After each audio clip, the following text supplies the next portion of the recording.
reports. So here we're going to want our advertised products, our search term summary, and our search term impression share reports. So to do that, you'll just click your create report. And one thing, as I mentioned earlier, you're going to want to make sure they're the summary version, not the daily. For your sponsored products and search terms, 30-day range is usually pretty good. So here you're just going to make sure it's on sponsored products, and then advertised product is the first one. You're going to do, again, summary last 30 days, and then you can just hit run report. And then I'll just run one of them here. So that's that one. All right, and then you can click up here and go back to kind of the main report hub.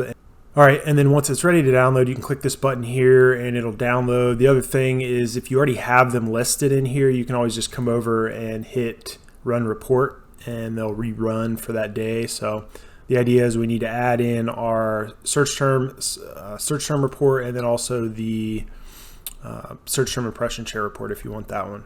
All right, so the search term report is usually on by default here. Search term, sponsored products, summary, last 30 days. That's what we want. So we'll just run that. All right, and then lastly, we're going to get our search term impression share report. So just sponsored products, search term. We're going to change this to search term impression share. Same thing with summary. Now here you may want to do a closer range to today, just because this report is kind of telling you how much impression share your keywords and products are taking up, and I think it's more relevant kind of the tighter the range to the current day is. So maybe you do like last 7 days, let's say, and just do a summary run report there.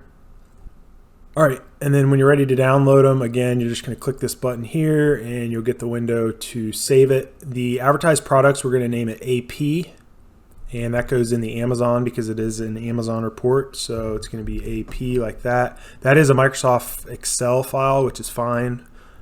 Keyword Dominator handles that. It's just not as good as a CSV, so don't really know why they mixed them all and matched them, but whatever.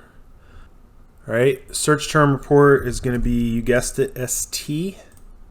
And then your search term impression share, you'll save it the same way. It's going to be SI.